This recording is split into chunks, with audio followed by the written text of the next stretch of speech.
It is the middle of the night, the house is quiet, and then you hear it, that scratching inside the wall, that scurrying across the attic above your bed. And in the morning you find the proof, the droppings along the back of the pantry, the gnawed corner of the cereal box, the chewed bag of flour, rats, in your home. And your stomach turns, because you know what they carry and what they ruin and how fast they breed. So you do what everyone does. You put down the poison, those blocks of bait, or you set the snap traps along the wall. And maybe you catch one, maybe two, but a week later the scratching is back, because for every rat you see there are more you do not, and the poison sits there where your dog or your grandchild might find it. And the trapped rat dies in the wall, and the smell is its own nightmare. There is a better way, an older way, and the families who lived high in the mountains knew it. For them, a rat was no small thing. A rat in the grain store could mean a hungry winter. A rat could bring sickness, and there was no exterminator for 100 miles. So they learned to drive the rats out and keep them gone for good, with no poison and no traps at all, and their homes and barns stayed clear. By the end of this video, you will know every one of their methods, step by step, the scents that drive rats off, how to take away their food and shelter, how to seal them out for good, and the one mistake almost everyone makes that keeps the rats coming back no matter what else they do. Stay with me, because the last part, the real secret, is the difference between catching a rat or two and never having a rat in your home again. Let me start with the truth that changes everything. The thing the old folks understood that we have forgotten. You cannot win against rats by killing them one at a time. You never will. A pair of rats can become dozens in a matter of months. They breed that fast, so for every one you trap or poison, the rest are breeding faster than you can catch them. Poison and traps fight the symptom, the rats you can see, but they do nothing about why the rats are there in the first place. And here is the key. Rats are not in your home by chance. A rat comes and stays for exactly 3 reasons: food, water, and shelter, a safe, warm place to nest near an easy meal. That is all a rat wants. So the old mountain folk did not waste their lives trapping an endless supply of rats. They made their home a place where a rat could not find food, could not find water, could not find shelter, and could not even get in, and a rat that finds none of those things does not stay, and more do not come, because there is nothing there for them. That is the whole secret in one sentence. You do not kill your way to a rat-free home. You make your home a place rats refuse to live. Everything I am about to show you serves that one idea.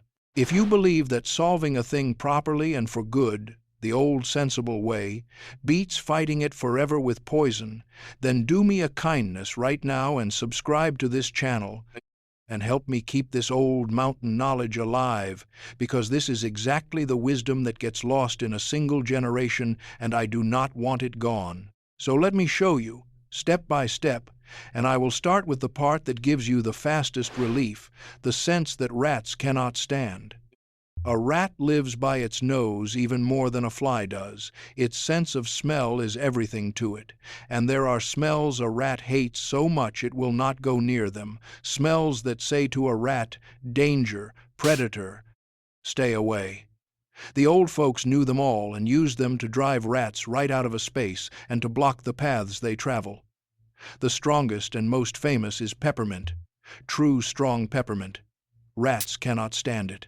The old folks would soak cotton rags or cloths in strong peppermint oil and tuck them into every place a rat travels or hides: the corners of the pantry, the back of the cupboards, the holes where pipes come through the wall, the dark corner of the cellar, the attic. The powerful mint smell overwhelms the rat, and it will not pass through it or nest near it. You refresh those cloths every week or so as the scent fades, and you keep them where the rats go, not out in the open. Now, peppermint is the famous one, but the old folks used others too.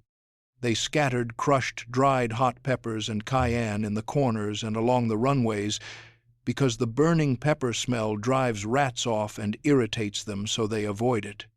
They used strong-smelling things like cloves and certain other sharp herbs. Some old folks swore by the smell of a predator, keeping the family cat's bedding or even bits of its used litter near where the rats came in, because the smell of a cat tells a rat that death is near and it had better leave. The idea is always the same. You fill the rat's world with the smells of danger and disgust, and the rat decides your home is not safe and moves on. This gives you fast relief and buys you time to do the deeper work, which is what truly ends it. Because, stay with me now, the scents drive them off, but if you stop there, they will come back. And here is the part that actually ends it. You take away the food. This is the single most important thing, and it is the mistake almost everyone makes. They fight the rats while still feeding them without realizing it. A rat comes for food, and your home is full of it from a rat's point of view, so you must make every bit of food unreachable.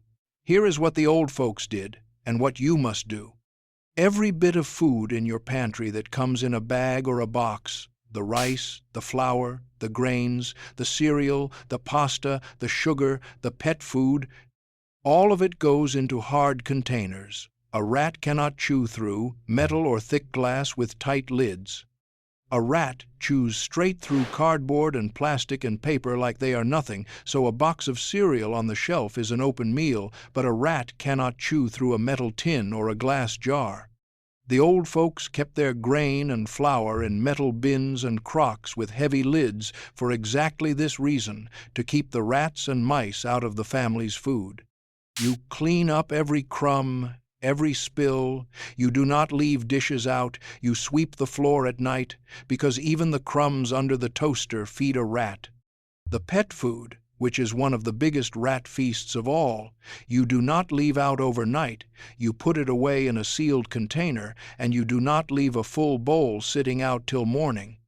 You keep the garbage in a bin with a tight lid and you take it out, because an open or overflowing bin is a buffet. And outside, you clean up the fallen fruit, the spilled birdseed, the dog mess, the open compost, all the things in the yard that feed rats and draw them toward the house. Do you see it? When there is no food, there is no reason for a rat to be there, and no amount of nesting spots or warmth will keep a rat where it cannot eat. Take away the food, and you have taken away the whole reason they came. And here is a micro-secret most people miss entirely, right alongside the food, the water.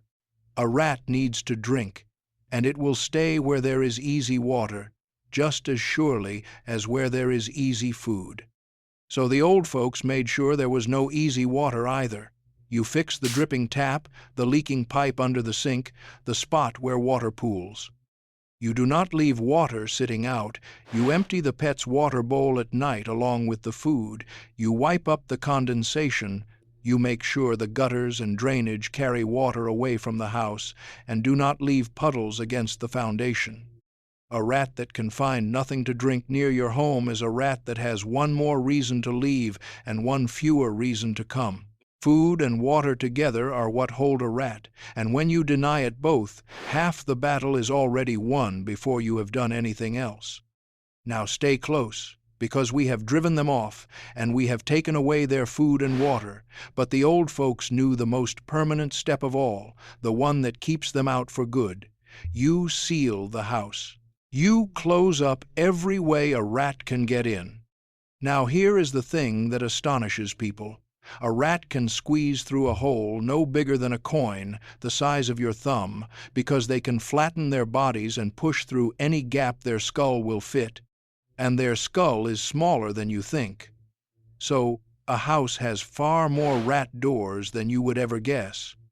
The old folks went around the whole house, low and high, with sharp eyes, and found every gap and hole and crack, and they closed them. The gap where a pipe or a wire comes through the wall, the space under a door, the crack in the foundation, the hole behind the stove or the washer where the line comes in, the gap where the dryer vents out, the broken corner of a screen, the hole in the soffit, the place where the roof meets the wall.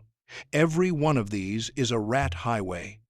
You stuff the holes, and here is the old trick.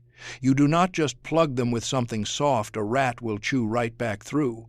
You fill them with something a rat cannot chew. Packed steel wool jammed tight into the hole, or wire mesh, or hard cement and patch over the gaps, because a rat's teeth that go through wood and plastic cannot get through steel wool and metal mesh and hard mortar.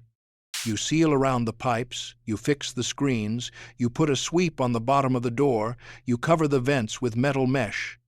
This is patient work, going around the whole house and closing every single opening, but it is the work that lasts, because once the house is truly sealed, no new rat can get in, ever. And the problem is over for good. The old folks knew that a sound, sealed building was the best rat control there ever was, far better than any poison, and they built and patched with that in mind. And here is another piece of that same idea: the shelter outside the walls. Rats need a safe place to nest near their food, and a cluttered yard gives them 100 such places. So the old folks kept the area around the home clear. They did not let wood piles sit right up against the house, because a wood pile is a perfect rat nest, so they stacked the wood up off the ground and away from the walls. They cleared away the brush, and the tall weeds, and the junk piles, and the old boards, and the clutter where a rat could hide and nest. They kept the grass cut low near the buildings, because rats hate to cross open ground where a hawk or a cat could take them, and a wide, clear space around the house is a barrier in itself, a place a rat does not want to cross. They trimmed the tree branches back from the roof, because rats climb and will run along a branch right onto your roof and into the attic. The cleaner and more open you keep the ground around your home, the fewer places a rat has to hide and the less it wants to approach at all. Take away the shelter outside, and the rats have nowhere to stage their approach.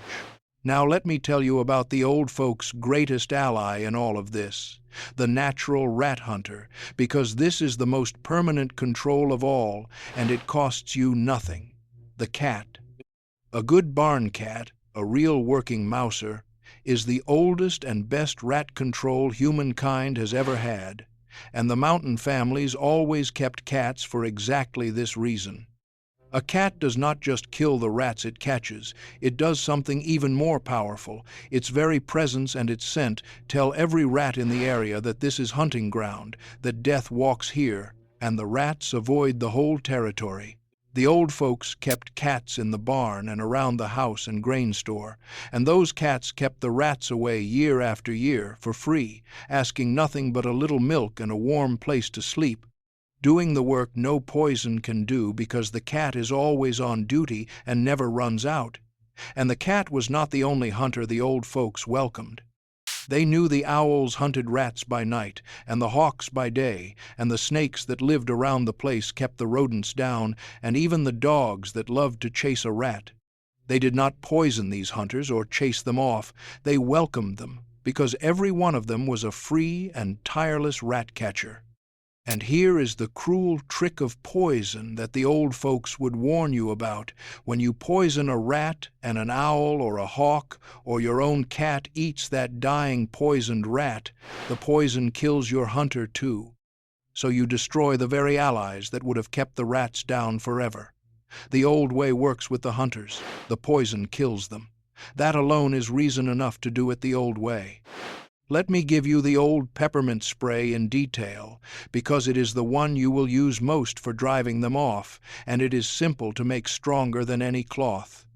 You take a bottle of water and you stir in a good amount of strong peppermint oil, as much as you can, along with a little soap to help it mix, and you shake it well, and you spray it all along the runways and the smudge marks and around the holes and the corners where the rats travel. The spray reaches into the cracks a cloth cannot, and you can hit a whole baseboard and the back of the cupboards in a minute. You can do the same with a strong brew of hot peppers and water, steeped and strained, sprayed along the same paths, the burning pepper scent driving them off.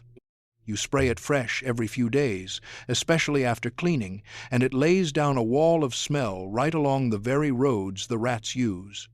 Combine that with the soaked cloths tucked into the holes themselves, and you have made the rat's whole travel network reek of everything it fears, and a rat that cannot move through your home without being assaulted by the smell of danger is a rat looking for somewhere else to live. Let me give you a few quick old tricks now to round it out. Bay leaves scattered in the pantry and cupboards, because rats dislike the smell and will avoid the food stored among them. Crushed mint planted around the foundation of the house, a living wall of the scent rats hate that keeps coming back every year. Keeping a radio playing low or a light on in a space where rats have been, because rats are wary of activity and disturbance and prefer quiet, dark, undisturbed places to nest. Disturbing their nests and runways when you find them, moving things around, because rats love routine and undisturbed paths and will abandon a place that keeps changing on them. Ammonia, which smells to a rat something like the urine of a predator, a small dish of it tucked safely out of the way in an enclosed space where they travel, the sharp smell driving them off. Though you keep that well away from children and pets and never in living space because the fumes are strong, every one of these backs up the main work of food, water, shelter, and sealing. Now I owe you an honest word, because we always tell the truth on this channel, and rats are a serious matter, not just a nuisance. Rats carry real disease in their droppings and their urine and on their bodies, so when you clean up after them, you protect yourself. You do not stir up dry droppings into dust you might breathe. You dampen them first and clean with care, and you wash well afterward. If you have a serious infestation, a large number of rats well established in the walls and structure that is sometimes beyond what these methods alone can clear quickly, and there is no shame in getting proper help to knock it down, and then using everything in this video to make sure they never come back. The old methods are about prevention and about keeping a home rat free for good, and they are powerful, but a home already overrun may need a hard reset first. And a word on the cat and the other hunters: they are wonderful allies, but a pet is a responsibility, not a tool, so you take one on only if you can care for it well. We tell the truth here, and the truth is, these old ways work best as a complete patient system, not a single magic trick. Now let me teach you how to read the signs, the way the old folks did, because you cannot fight what you cannot find, and a rat is a secret creature. The old folks knew a rat by its traces long before they ever saw the animal itself. The droppings are the first sign, dark and the size of a grain of rice or larger, and where they are thick is where the rats are traveling and feeding, so you follow them. Then there are the runways, the paths rats travel over and over along the walls and the baseboards, and because a rat keeps to the same routes and brushes the wall with its greasy fur, it leaves faint dark smudge marks along the walls and around the holes it uses, the grease rubbed off its body over many trips. You look for those smudge marks low along the walls, and they will lead you straight to the holes the rats are using. You look for the gnaw marks, the chewed corners and the wood shavings, and for the nests, the shredded paper and cloth and insulation balled up in a hidden corner.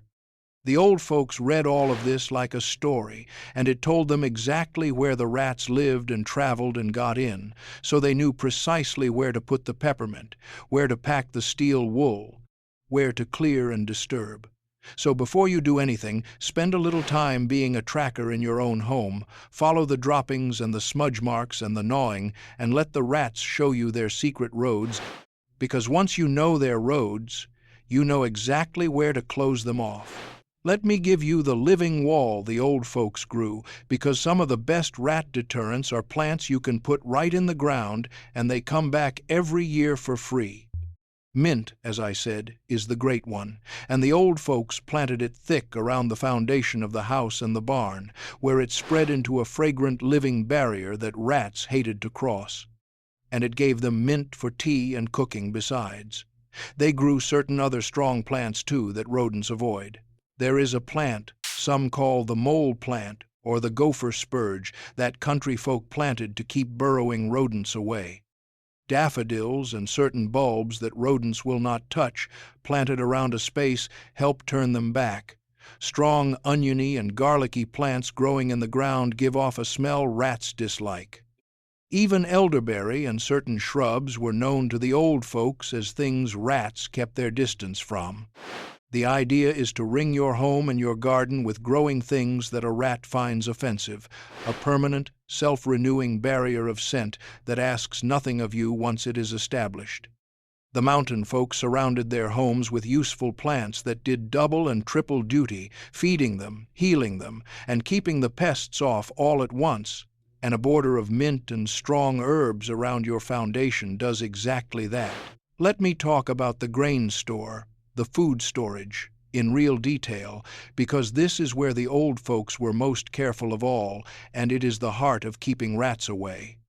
A family living cut off in the mountains had to put up enough food to last a whole long winter, sacks of grain and flour and beans and dried things, and that store was life itself. So a rat getting into it was a true disaster, fouling and eating the food the family needed to survive. So they protected it like treasure. They kept the grain and flour in heavy metal bins and crocks and chests with tight-fitting lids that no rat could chew or lift, raised up off the floor on legs or stones so a rat could not easily reach. In a cool, dry place kept clean and swept. They did not store food in soft sacks sitting on the ground where a rat could chew right in.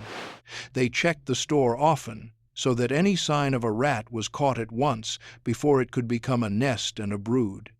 And they kept the cat with access to the store, patrolling. You can do the very same with your own pantry and your own stored food.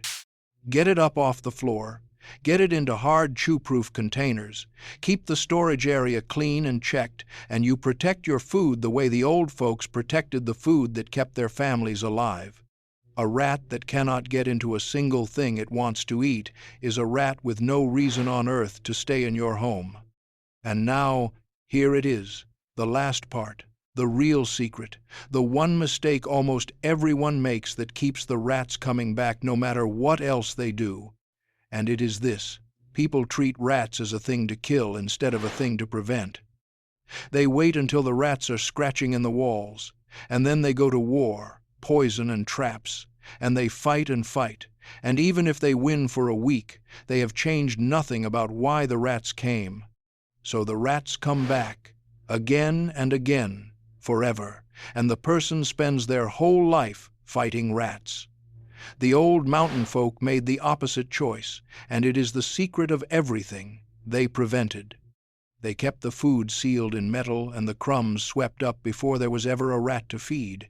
They fixed the leaks and sealed the holes before there was ever a rat to come through. They kept the yard clear and the cat on patrol before there was ever a rat to nest.